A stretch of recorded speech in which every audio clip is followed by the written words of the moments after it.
Hello and welcome to SKB shots. రెండు జట్లు at 10 points and net run rate విషయంలో మాత్రం చాలానే తేడా ముంబై వైపు ఉన్న ఈ మ్యాచ్ ఎవరైతే గెలుస్తారో వాళ్ళు ఓడిపోయిన వాళ్ళ టీం మీద చాలా గట్టి ప్రెషర్ పెడతారు. వాళ్ళు 12 పాయింట్ల దాకా వెళ్తారు.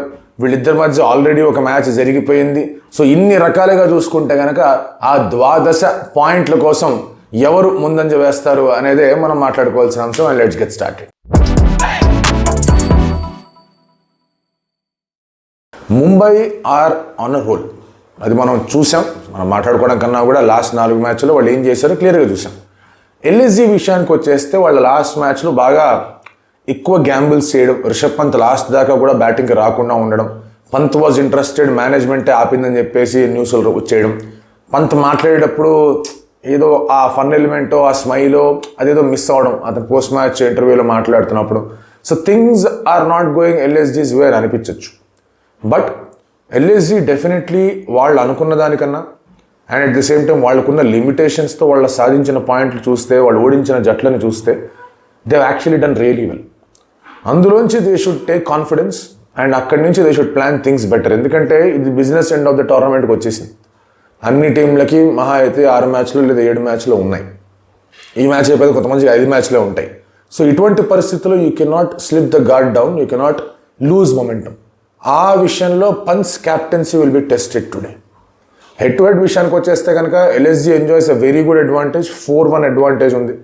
లాస్ట్ టైం కూడా ఏక్నాథ్ స్టేడియంకి వెళ్ళినప్పుడు ఎల్ఎస్జీ డిడ్ వెల్ అండ్ అక్కడ రకరకాలుగా నానా హంగామా జరిగిపోయింది ముంబై ఇండియన్స్ చేజ్లో. సో అలా కాకుండా LSG will again want to put the same step forward. మంచిగా ఇన్నింగ్స్ ఆడదాం, బిల్డ్ చేద్దాం అని అనుకుంటారు. ముంబై ఇండియన్స్ ఆ మ్యాచ్ తర్వాత మళ్ళీ వాళ్ళ టీంలో మార్పులు చేర్పులు చూసుకుంటే Surya got back to sublime form, Tilak మంచి ఫామ్లో ఉన్నాడు, హార్దిక్ మంచి ఫామ్లో ఉన్నాడు, Bumrah is back, is bowling well, Boult మళ్ళీ మంచి ఫామ్ అందుకున్నాడు అని అన్నిటికన్నా ముఖ్యంగా రోహిత్ శర్మ అద్భుతమైన ఫామ్ అందుకున్నాడు. సో ఈ సెటప్ అనేది ఉన్నప్పుడు definitely there is pressure on LSG, అందులో ఎటువంటి డౌట్ లేదు. ఇంకొక పాయింట్ ఏంటి మనం ఆలోచించాల్సిందంటే ఇది వాంఖేడేలో జరుగుతుంది. సో ఇప్పుడు వాంఖేడేలో ఎటువంటి ట్రాక్ ఇస్తారు? జనరలీ లక్నోకి వెళ్ళినప్పుడు మాత్రం వాళ్ళు కొంచెం బ్లాక్ సాయిల్ అట్లాంటి ట్రాక్లు ఇచ్చేసి కొంచెం ఆగి వచ్చే బాల్ ఇచ్చేసి ఇబ్బంది పెట్టేశారు. But Wankhede you get nice surfaces. Unless ఎస్ఆర్హెచ్తో ఇచ్చిన సర్ఫేస్ ఆర్ కోల్కతాతో ఇచ్చిన సర్ఫేస్ ఇస్తే తప్ప you are expected to bat well. అటువంటి పరిస్థితుల్లో అది ముంబైకి కూడా ఛాలెంజే. బికాస్ మార్ష్ కానీ మార్కరమ్ కానీ పూరన్ కానీ తగులుకున్నారంటే పెద్ద రన్స్ వచ్చే అవకాశాలు ఉన్నాయి. And you don't want to take that risk of chasing a big score against LSG. ఆ ఒక ఫ్యాక్టర్ మాత్రం చాలా గట్టిగా కనిపిస్తుంది. ఎందుకు ఆ ఫ్యాక్టర్ గట్టిగా కనిపిస్తుంది అంటే ఒకవేళ బిగ్ స్కోరే వచ్చింది అనుకుందాం, ఎల్ఎస్జీ ఇంపాక్ట్స్ ఆఫ్ బ్యాటర్ని యూజ్ చేయలేదని అనుకుందాం. దీని also get in Mayank Yadav express pace bowler వస్తాడు. సో ఆ ఎక్స్ప్రెస్ పేస్ బౌలర్ రావడం అనేది ఏ బ్యాటర్ కన్నా కూడా కాస్త ప్రాబ్లంగా ఉంటుంది ఇఫ్ ఈ బౌల్స్ కరెక్ట్ లైన్ లెంత్, లేదంటే ఇబ్బందులు ఎదురవుతాయి. కట్టడి చేయగలిగే బౌలర్స్ ఆల్రెడీ ఉన్నారు. మీకు దిగ్వేష్ బాగా కట్టడి చేయగలడు, ప్రిన్స్ బాగా కట్టడి చేయగలడు, శార్దుల్ కొన్ని రన్స్కి వెళ్ళినా ఆవేష్ బాగా వచ్చి బౌలింగ్ చేయగలడు. సో వాళ్ళు బాగా కంటైన్ చేయగలిగే బౌలర్స్ ఉన్నారు కాబట్టి you don't want to take that risk of giving away more runs. అందుకే the first battle is Bumrah versus Pooran. Last మ్యాచ్లో ఈ బ్యాటర్ అనేది కనిపించలేదు అండ్ పూరన్ ఇన్ఫాక్ట్ తొందరగానే అవుట్ చేశారు. హార్దిక్ పాండ్యా వాస్ టెరిఫిక్ ఆ రోజున. పూరన్ అవుట్ చేశాడు, పంత్ను అవుట్ చేశాడు, టక వికెట్లు కూడా తీసాడు. కానీ కుదరలా, ఆ మ్యాచ్ గెలవలేకపోయారు. So Pooran versus Bumrah is the first battle. అలాగే మనం సెకండ్ బ్యాటిల్ గురించి మాట్లాడుకుంటే కనుక దిగ్వేష్ రాఠీ చాలా ఇంట్రెస్టింగ్ ఇంపార్టెంట్ పిక్ అయ్యాడు అండ్ ప్రైమ్ బౌలర్ అయ్యాడు లక్నో సూపర్ జైంట్స్కి. సరే అతను ఫైన్లు బాగా వేసేస్తున్నారు, మేషరాశి అనుకుంటే ఆదాయం 2 వ్యయం 11 లాగా ఉంది అతని పరిస్థితి. బట్ స్టిల్ బాగా అద్భుతమైన రీతిలో అతను కాంట్రిబ్యూట్ చేస్తున్నాడు లక్నో సూపర్ జైంట్స్కి. సూర్యకుమార్ యాదవ్ వర్సెస్ దిగ్వేష్ రాఠీ అనేది చాలా మంచి బ్యాటిల్ అవుతుంది. నో నెక్స్ట్ బ్యాటిల్ అనేది you see what LSG openers have done to them. First match నుంచి మెల్లగా క్రమంగా మార్కరం మంచి ఫామ్ అందుకున్నాడు, ఆఫ్ స్పిన్ కూడా వేస్తున్నాడు. మార్ష్ ఫస్ట్ మ్యాచ్ నుంచే తగులుకుంటున్నాడు. లాస్ట్ 1-2 మ్యాచ్లు కొంచెం అటు ఇటు అయినా అన్ని మ్యాచ్లు తగులుకుంటున్నాడు. సో వీళ్ళిద్దరు ఓపెనర్స్ చాలా కీలకంగా మారుతారు. సో చాహర్కి అండ్ అలాగే బోల్ట్కి పెద్ద పరీక్ష. సో బోల్ట్ వర్సెస్ మార్ష్ అనేవాడు, బట్ మార్కరం కొంచెం బాగా ఆడుతున్నాడు కాబట్టి బోల్ట్ వర్సెస్ మార్కరం అని ఒక బ్యాటిల్ సెటిల్ చేద్దాం. సో ఈ 3 బ్యాటిల్స్ ఉన్నాయి. అవి కాకుండా ఇంకా చాలా ఉన్నాయి. ఇందాక అనుకున్నట్టుగానే చహర్ బోల్ట్ ఓపెనర్స్కి వేయడం. Again there is Hardik Pandya. ఒకవేళ నిజంగానే స్లోనెస్ ఆఫ్ ద సర్ఫేస్ ఉందంటే అతను వచ్చి బౌలింగ్ చేయడం. శాంట్నర్ లాంటి వాళ్ళు ఉన్నారు, పవర్ ప్లేలో బౌలింగ్ చేయించని నేనైతే ఆశ్చర్యపోను అగేన్స్ట్ బోత్ మార్ష్ అండ్ అలాగే మార్కరం. సో ఈ సెటప్ అనేది గట్టిగానే కనిపిస్తుంది. అండ్ దెన్ ఒకవేళ వాళ్ళు నిజంగానే విఘ్నేష్ పుత్తూర్కి వైపు వెళ్ళారంటే కనుక రిషబ్ పంత్ ఎలా ఆడతాడు, లేదా శాంటనర్ వస్తే రిషబ్ పంత్ ఎలా ఆడతాడు, అది ఒక ఇంట్రెస్టింగ్ బ్యాటిల్ లాగా కనిపిస్తుంది. And then again Shardul versus Rohit Sharma ఎలా ఉండబోతుంది, ఆవేష్ వర్సెస్ హార్దిక్ పాండ్యా ఎలా ఉండబోతుంది, ఆవేష్ వర్సెస్ తిలక్ ఎలా ఉండబోతుంది, ప్రిన్స్ యాదవ్ వేస్తుంటే కనుక ఎంతమందిని తను కట్టడి చేయగలడు. ఇలా చాలా చాలా ఇంట్రెస్టింగ్ పిక్స్ అనేవి కనిపిస్తూ ఉన్నాయి. టీం విషయానికి వచ్చేస్తే కనుక ఆ ఇంపాక్ట్ సబ్లో అటు ఇటు తేడాలు తప్ప I don't think Mumbai Indians should do any change. ఆ చేంజ్ కూడా సర్ఫేస్ మీద డిపెండ్ అయి ఉంటుంది.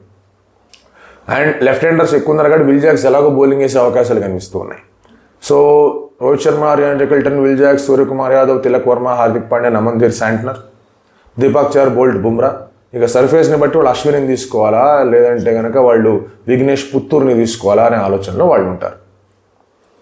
లక్నో సూపర్ జైంట్స్కి వచ్చేస్తే కనుక టాక్టికలీ అన్ని గ్యాంబుల్ చేయకూడదు. సరే మీరు 160 కొట్టారు, 160ని డిఫెండ్ చేయాలంటే లాట్ ఆఫ్ గ్యాంబుల్స్ తీసుకోవాలి. I can understand. బౌలింగ్ విషయంలో గ్యాంబుల్స్ చేశారంటే అర్థం చేసుకోవచ్చు, కానీ అవి కూడా టూ మచ్ అయ్యాయి లాస్ట్ మ్యాచ్లో. అండ్ బ్యాటింగ్లో అయితే అసలు ఏం చేశారో అర్థం కాదు.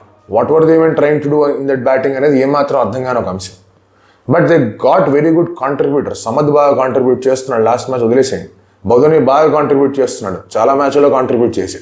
సో వీళ్ళిద్దరి మీద కాస్త అదనంగా బాధ్యత పెట్టడంలో తప్పులేదు, కానీ not at the cost of Rishabh Pant not coming at number 4. So దానివల్ల వాళ్ళ బ్యాటింగ్ ఆర్డర్ని వాళ్ళు మార్పులు చేర్పులు చేసుకొని సరిగ్గా పెట్టుకుంటే బాగుంటుంది. Where you have Marsh, Markram, Pooran, Pant, Badoni. Miller has not been contributing for them to be very honest. And మిల్లర్ని కనుక వాళ్ళు ఇంపాక్ట్ సబ్గా పెట్టుకుని ఒకవేళ వికెట్లు పడితే మిల్లర్ని తెచ్చుకుందాం, లేదంటే మయాంక్ యాదవ్ తెచ్చుకుంటే బాగుంటుంది అనేది నా ఒపీనియన్. సో అక్కడ ఆ తర్వాత సమద్, శార్దుల్ ఠాకూర్, బిష్నాయ్, దిగ్వేష్, ఆ తర్వాత Prince and Avesh Khan, and impact ప్లేయర్గా మీకు మయాంక్ యాదవ్ కానీ మిల్లర్ కానీ వచ్చే అవకాశాలు కనిపిస్తూ ఉన్నాయి. So this should be the setup. ఒకవేళ ఈ సెటప్తో వెళ్తే బ్యాటింగ్ హెవీగా అనిపించదు Lucknow super Giants, but top order మాత్రం చాలా గట్టిగా కాంట్రిబ్యూట్ చేసే అవకాశాలు ఉంటే ఆ టాప్ హెవీనెస్ అనేది పెద్దగా మీకు ఒక ఇంపాక్ట్ అలా ఒక నెగిటివ్ ఇంపాక్ట్ లాగైతే రాదు. No, who are the favourites in this game? You look at the form, ఖచ్చితంగా Mumbai Indians will start favourites in this game. But LSG's head to head record చూసుకుంటే కనుక LSG has done well against Mumbai. ఒక ఎలిమినేటర్లో ఓడిపోవడం తప్ప which they lost very badly Mumbai అగేన్స్ట్గా అప్పుడప్పుడు I think 2 ఏళ్ల క్రితం. ప్రతి మ్యాచ్లోనూ they have done exceeding level against Mumbai. Every match heavy మార్జిన్స్తో గెలిచినవి ఉన్నాయి, టఫర్ మ్యాచెస్ గెలిచినవి ఉన్నాయి, ఇవన్నీ కూడా కనిపిస్తూ వచ్చాయి.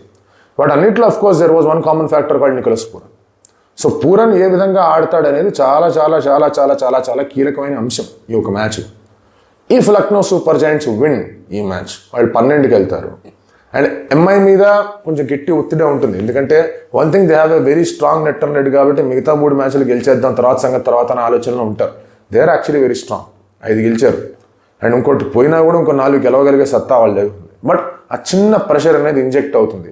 అండ్ ఎల్ఎస్జీ 12కి వచ్చిందంటే ద టాప్ 4 బ్యాటర్ అనేది ఇంకొంచెం ఇంటెన్సిఫై అవుతుంది. బికాస్ వాళ్ళు 12లో ఉన్నారు, ఇక్కడ 12 కనిపిస్తున్నాయి, ఇదేంట్రా గోలా అని చెప్పేసి కొంచెం ఆ కష్టతరమైన సందర్భాలు కనిపిస్తూ ఉంటాయి. సో పాయింట్స్ టేబుల్ టాప్ హెవీగా ఉండాలి అంటే కనుక ఎల్ఎస్జీ గెలిస్తే అవుతుంది. లేదు కొంత బాటమ్ టీమ్స్కి ఏమన్నా పుంజుకొని రావాలి, కొన్ని టీమ్స్ ఎవరైతే ఇంకొక ఫ్రెష్ ఎంట్రెంట్ ఎందుకు ఈ టాప్ 5, టాప్ 4లో కనుక్కుంటే కనుక దిల్ always supporting Mumbai Indians. But it is Wankhede the rhythm is very very strong with Mumbai Indians. They will be very disappointed ఒకవేళ లక్నో చేతిలో ఓడిపోతాయి. అండ్ ఇందాక అన్నట్టుగానే బుమ్రా వర్సెస్ పూరన్, అది ఏ విధంగా ఆ బ్యాటిల్ అనేది అన్ఫోల్డ్ అవుతుంది, ఎక్కడ హార్దిక్ పాండ్యా బుమ్రాని తీసుకొని వస్తాడు, బుమ్రా ఉన్నప్పుడు పూరన్ ఎలా ఆడతాడు అనేది వెరీ వెరీ డిసైసివ్ ఫ్యాక్టర్.